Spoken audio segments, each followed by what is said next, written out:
Olá, meu nome é Jorge Guerra Pires, sou doutor em engenharia de informação focado em bioinformática. Este podcast é focado na mente ateísta. Os tópicos serão bem variados, mas em geral o objetivo é ajudar a entender como vai ser um Brasil mais ateísta, como vai ser um Brasil mais secular. O que muito possivelmente será resolvido, quais são os conflitos atualmente que são criados por questões religiosas, dogmáticas. Então o objetivo é servir como um ponto de reflexão para ateístas ou pessoas que sejam interessadas na mente ateísta. Então, nosso objetivo é, em cada episódio, tratar de forma diferente ou de forma bem variada a mente ateísta.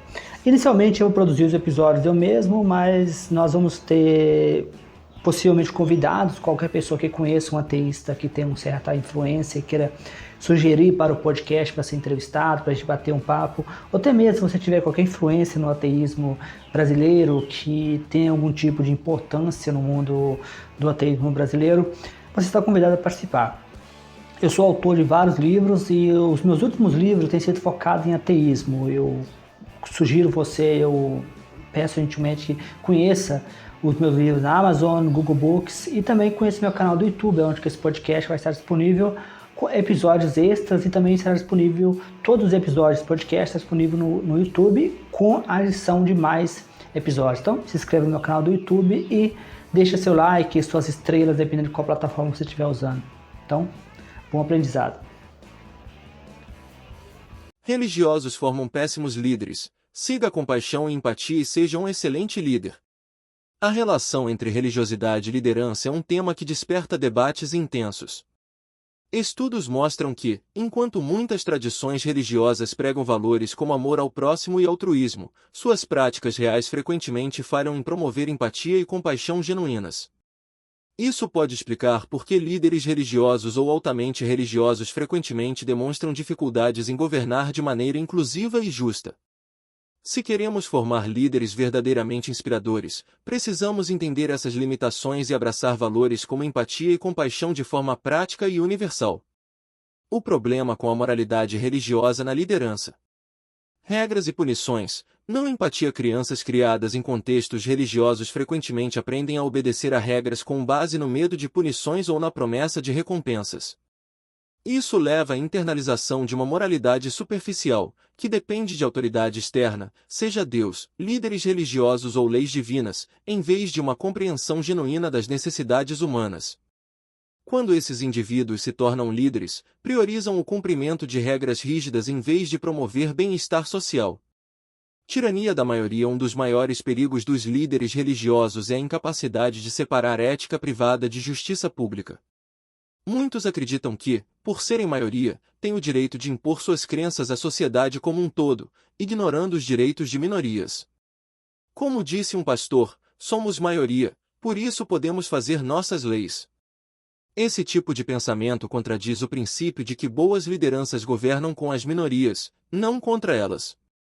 Preferência por lideranças autoritárias. A religiosidade conservadora frequentemente se alinha com líderes autoritários que prometem resgatar valores tradicionais e trazer ordem. Estudos mostram que pessoas religiosas são mais propensas a apoiar políticas punitivas e hierarquias sociais, o que as torna menos aptas a liderar em sociedades democráticas e pluralistas. Compaixão e empatia, o coração da boa liderança. Em contraste, líderes compassivos e empáticos entendem que sua missão vai além de reforçar regras ou proteger tradições.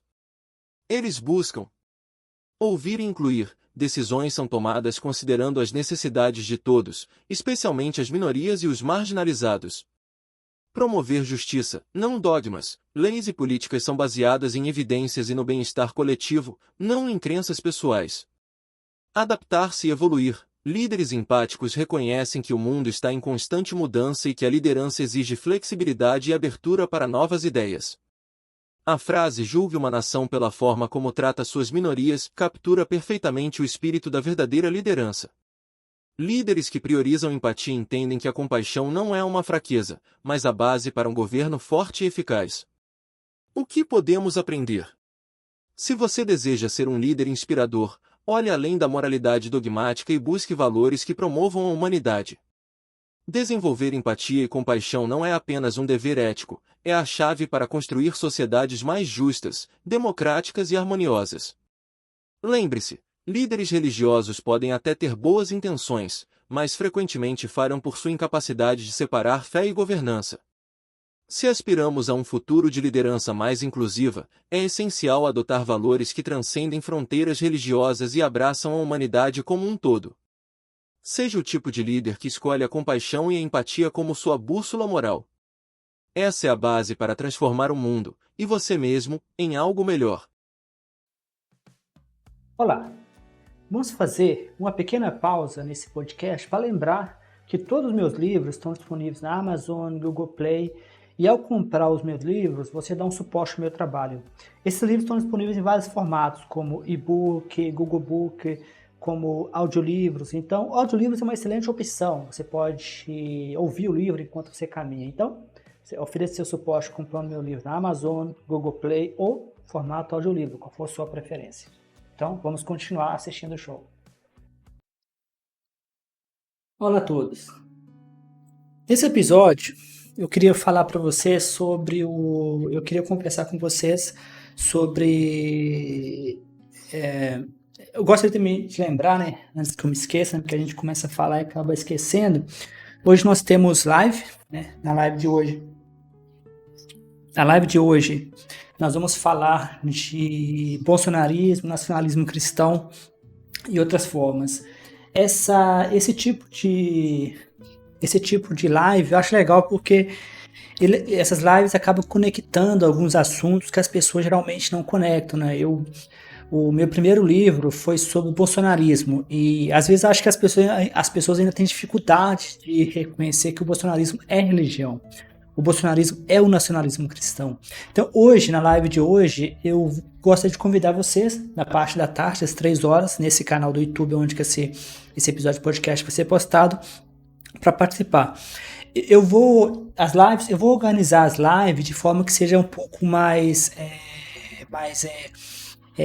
à vontade, né, como estilo de interação. E quando eu quiser uma coisa mais organizada, eu vou colocar em formato de podcast, como esse episódio que você está vendo, ou vou colocar em formato de webinário. Nós já temos vários webinários nesse canal. Eu gostaria de lembrar que esse canal, ele não é um canal de ateísmo por si, né? Eu estou falando de ateísmo porque eu sou ateu e gosto de ateísmo, mas esse canal de YouTube, ele tem muito mais assuntos. Então, se você estiver interessado somente na parte do ateísmo, vocês podem me seguir, por exemplo, no Spotify. O podcast no Spotify é somente sobre ateísmo. O que acontece é que o podcast do Spotify, ele joga todos os episódios no YouTube, e eu uso o YouTube para poder postar episódios extras. Isso é porque tem um limite, né? Eu tenho um limite de episódios que eu posso postar nessas plataformas de podcast como o Spotify. Na verdade é um servidor, né? Esse servidor ele distribui para todas essas plataformas. Então eu gostaria de convidar vocês a conhecer esses episódios no Spotify. Eu gostaria de falar hoje sobre uma questão que eu acho muito importante, porque nós temos no Brasil o envolvimento de entidades religiosas. Isso não é específico do Brasil, nos Estados Unidos já é conhecido entre os evangélicos americanos, e a Madalena O'Hare fala muito sobre isso nas discussões dela. Mas no Brasil nós dizemos que o Brasil é governado por 3 Bs, né? São 3 Bs que governam o Brasil: a bala, a Bíblia e o boi. Como se não fosse o suficiente, né? A bancada evangélica, que tem um poder muito forte, né? A bancada evangélica no Brasil chega a ter 20% do Congresso, ou seja, de cada 4 deputados ou congressistas, um se pertence à bancada evangélica, sem contar os que não pertencem, que com certeza deve ter alguma filiação evangélica, porque assim, o evangelho está enraizado nas periferias, né? O evangelho conseguiu uma ramificação, uma estratificação muito maior do que o catolicismo, né? Existia até uma reflexão de que enquanto você manda para o Vaticano um pedido para abrir uma igreja, né, que o catolicismo é cheio de hierarquia, quando finalmente o pedido voltar, né, com um pedido positivo, né, você já tem 4, 50, 60 igrejas evangélicas, né? E a velocidade com que essas igrejas evangélicas surgem é espetacular, é muito rápida. E para piorar, o que está espalhando a pior forma de evangelho, né? Que é os pentecostais e neopentecostais, que é a teologia do domínio, né? Que é uma vertente do evangelho que é focado muito na política, né? A ideia por trás é de que não deve haver uma separação entre vida pública e vida religiosa. Lembrando que vivemos em um país laico, né? Ou seja, vivemos em um país onde que as pessoas não deveriam ser submetidas a nenhum tipo de religião, né? Isso, claro, isso é em teoria. Então, assim, quando eu falo de envolvimento em política, eu sempre acho que os ateus deveriam se envolver mais, o que é um paradoxo por si só, né? Porque se você pensa em termos de a bancada ateia, por exemplo, o que eu acho que seria impensável no Brasil, né? Se você criasse a bancada ateia, você muito possivelmente seria taxado como diabo, ou seja, seriam usados termos cristãos, né? Não seriam usados termos da religião africana, não seriam usados termos do budismo, seriam usados para desqualificar. Foi o que aconteceu com o Lula, né? O Lula foi classificado como diabo, o Lula foi colocado sempre em algum tipo de termos pejorativos do cristianismo, né? Quando teve aquele movimento na Avenida Paulista, né, o Amichek, né, e o Bolsonaro falando que os demônios haviam saído do governo e agora os demônios iam voltar. E quem acompanhou os debates políticos de 2022, né, da corrida presidencial, ficou evidente ali que era uma guerra santa. Então o Brasil vive uma guerra santa. Só que eu acho que muitas vezes as pessoas não entendem de forma profunda o que seria essa guerra santa. Essa guerra santa ele vai muito mais além de troca de farpas, né, como aconteceu nos debates eleitorais. Ela vai muito mais do que simplesmente usar termos religiosos, né? E nessa guerra santa, né, nessa guerra santa, só existe dois grupos que estão se degolando. É o cristianismo versus o evangelho, né? E se você ficar observando os padrões, vale sempre lembrar, para quem não sabe da história do cristianismo, o evangelho surgiu de uma batalha, de um tapa, uma briga que saiu entre Lutero, depois veio o calvinismo, ou seja, o cristianismo, o evangelho nasceu exatamente de um conflito com o catolicismo, né? E no Brasil nós vemos esse conflito, né? Até a Constituição de 88, 89, o catolicismo era a base do Estado brasileiro. Já teve casos de perseguições do Testemunha de Jeová, né, pelo Estado, e agora nós temos nas favelas casos que aparecem quase continuamente de igrejas sendo fechadas, igrejas católicas sendo fechadas por traficantes, né, bandido de Deus, né, que é chamado de bandido de Deus, Complexo do Alemão, Complexo Israel, são evangélicos, existe toda uma polêmica, né, como sempre, né, toda a polêmica. Mas o ponto é que atualmente no Brasil tem uma guerra santa, e é os católicos versus evangélicos. Agora surgiu uma nova bancada, que é a bancada católica romana, e essa bancada, na minha visão, vai ser mais um conflito para continuar a colocar mais lenha na fogueira. Como sempre, as religiões marginalizadas, como o Bamba, Candomblé e o ateísmo, que não é religião, né? O ateísmo fica ali na arquibancada, fica ali levando sangue na cara, levando farpas trocadas, levando tiro errado. Então, esse tiro que era para acertar um acerta o outro. Por exemplo, essas brigas políticas, muitas vezes você consegue ver claramente que é uma briga entre católicos e evangélicos. Como eu havia comentado em uma postagem de blog no meu outro projeto, os evangélicos têm uma fluidez para o poder, né, uma fluidez para o Congresso muito maior do que tem para a universidade. Então, ou seja, os evangélicos são sedentes para o poder.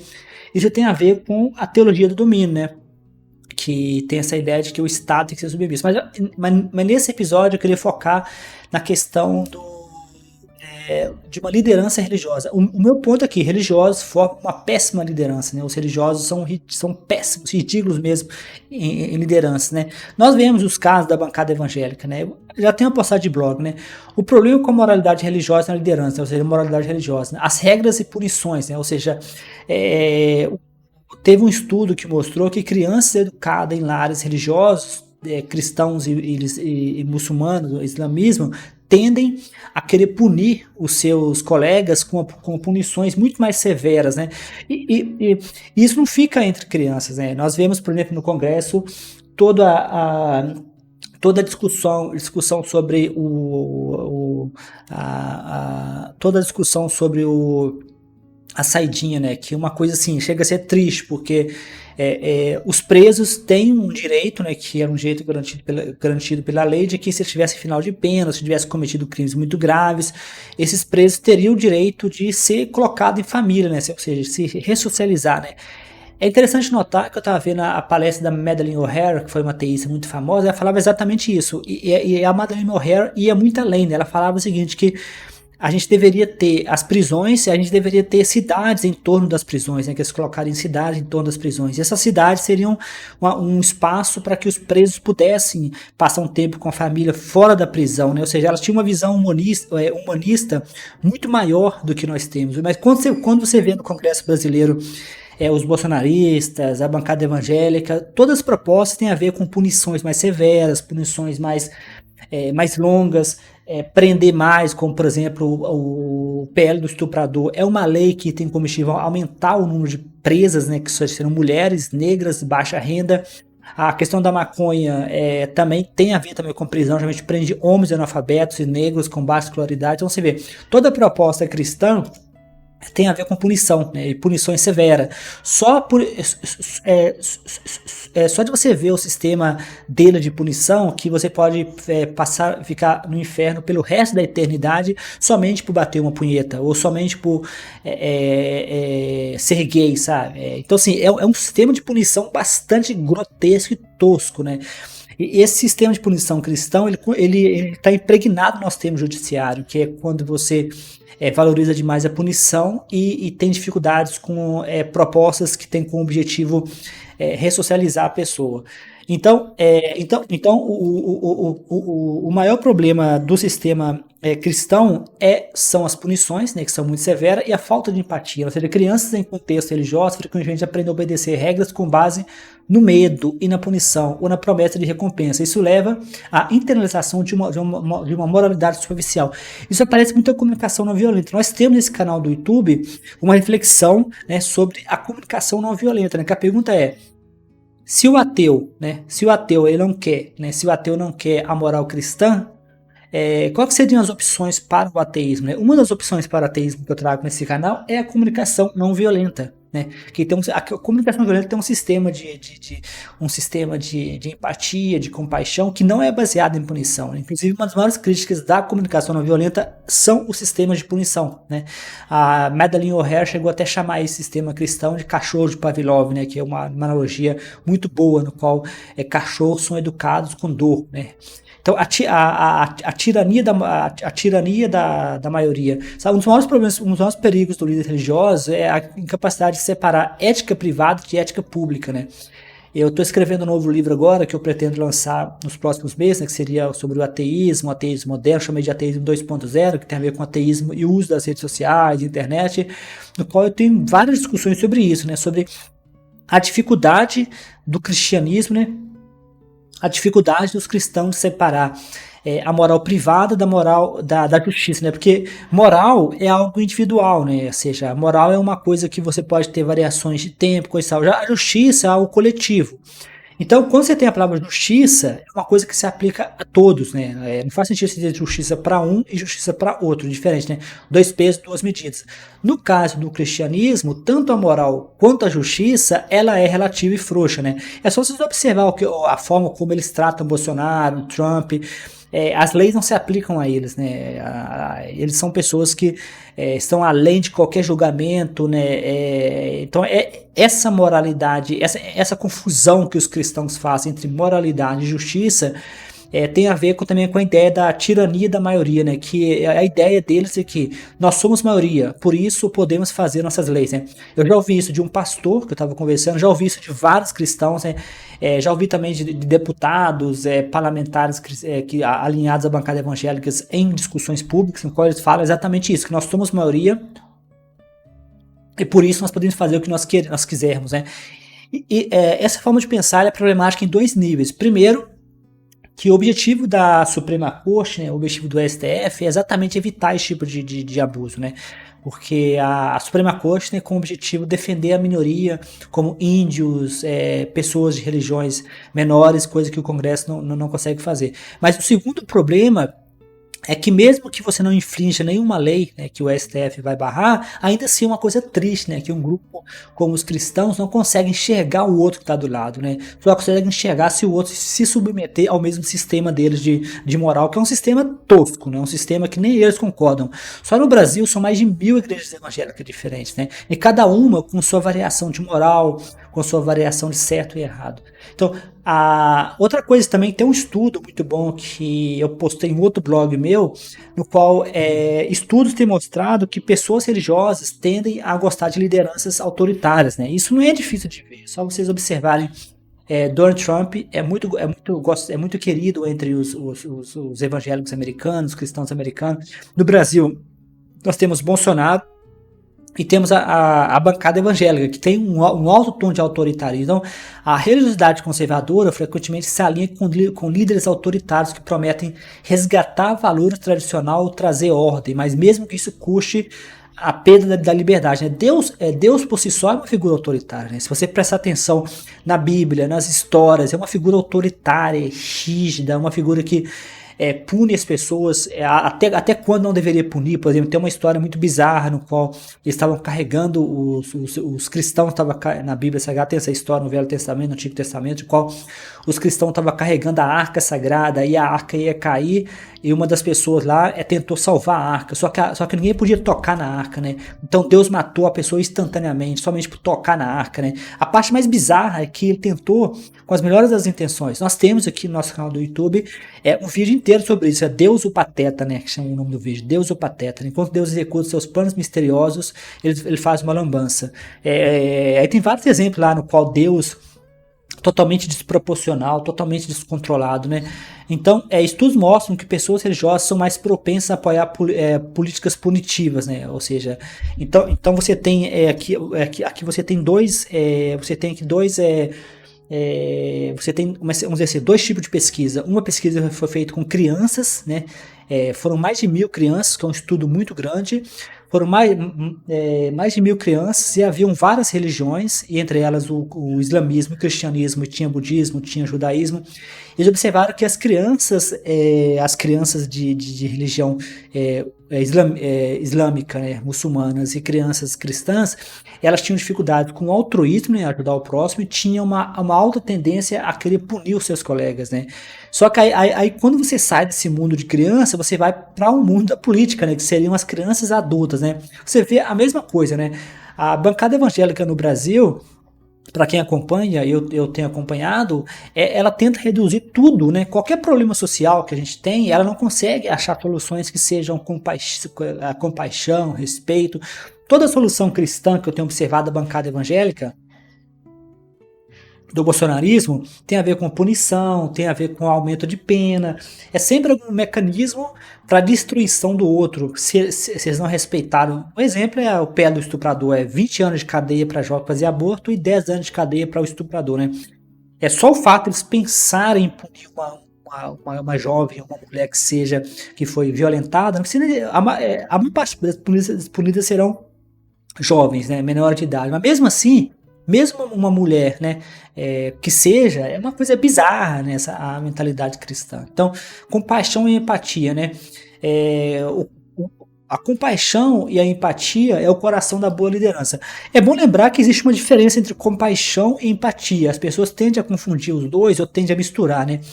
Empatia é a capacidade de você se pôr no lugar do outro, mas você sentir o sentimento do outro. Compaixão é a capacidade de você entender ou até mesmo se colocar na posição do outro, mas sem se envolver emocionalmente, né? Existem inúmeras discussões, que eu não vou entrar aqui em detalhes, porque hoje não é objetivo,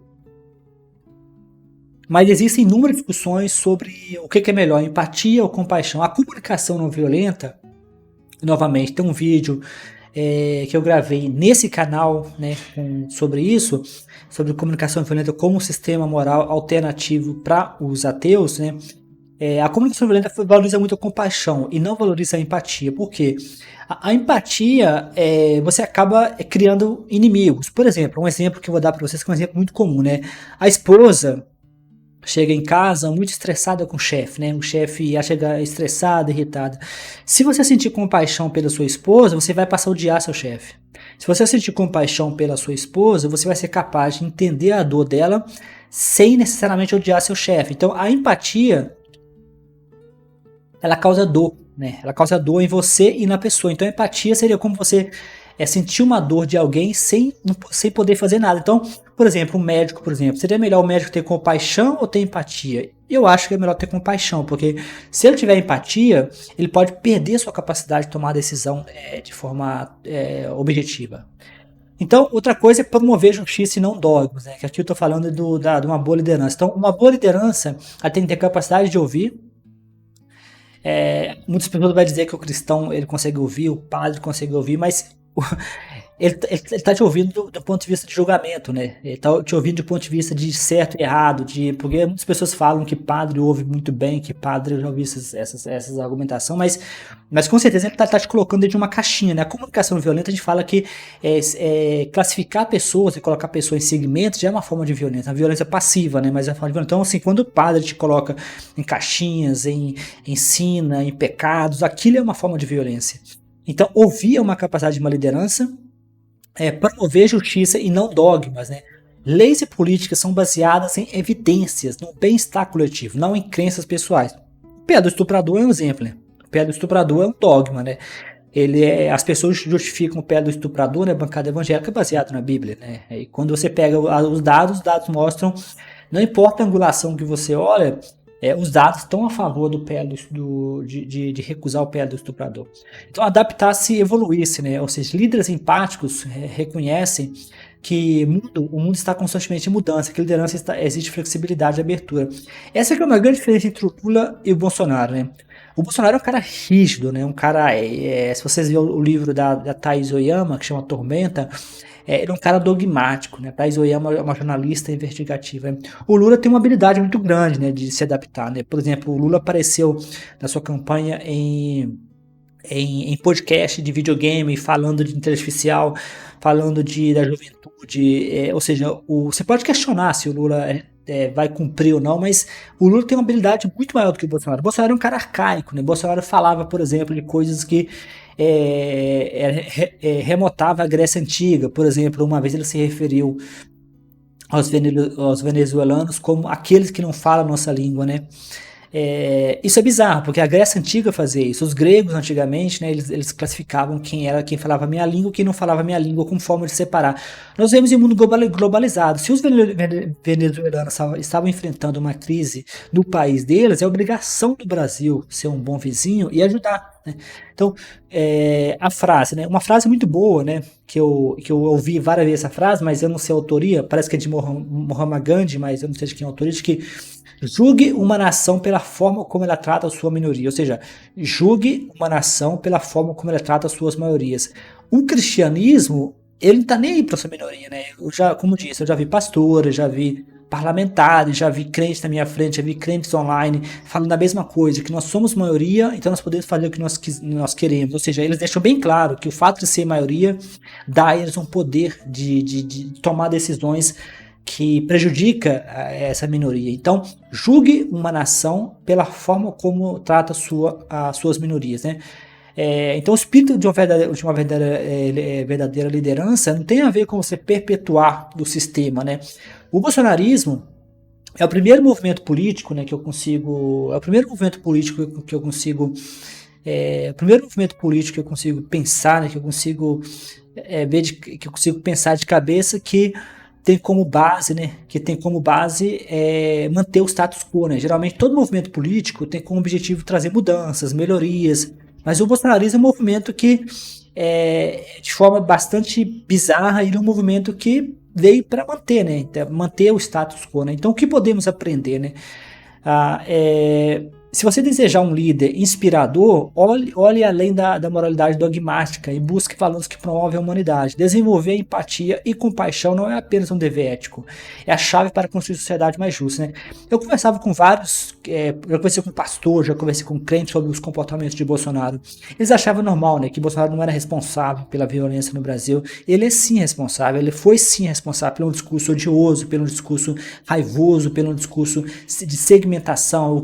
É o que eu falei para um amigo meu pastor, né, na época a gente estava conversando muito, né, de que o tambor que o presidente bate é o tambor que o país vai seguir. Se o tambor do presidente é um tambor do ódio, né, que é o caso de Bolsonaro, o país vai sentir ódio, raiva, né?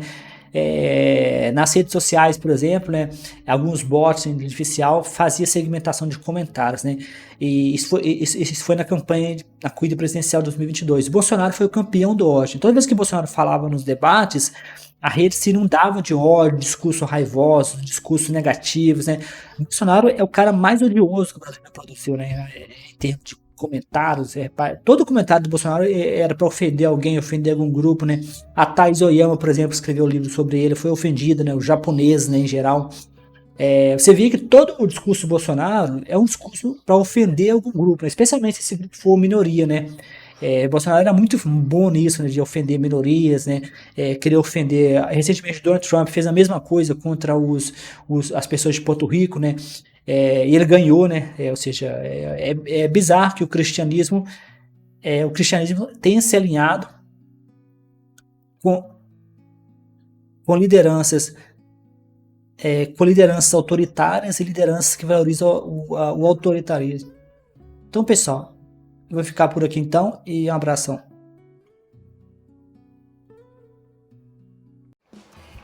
Olá, você acabou de ouvir mais um episódio do meu podcast Mente Ateísta. Nesse episódio eu espero que você tenha aprendido bastante. Eu gosto sempre de lembrar que os meus livros estão todos disponíveis na Amazon, no Google Play e em várias plataformas. Eu também gosto de lembrar também que esse podcast está disponível no YouTube, para quem prefere o YouTube. E o YouTube permite que eu poste episódios extras. Então, você pode acompanhar o meu podcast Mente Ateísta no YouTube, onde você poderá encontrar todos os episódios arquivados por um período de mais de 3 meses. Também poderá acompanhar episódios extras. Então, sugiro que você compartilhe com amigos, com ateístas ou com pessoas que se interessam pela causa ateísta no Brasil. Como sempre, se você conhecer alguém que possivelmente tem interesse em participar, tem interesse em ter uma conversa, em ser entrevistado e falar sobre o ateísmo no Brasil, o meu podcast está aberto para possíveis convidados.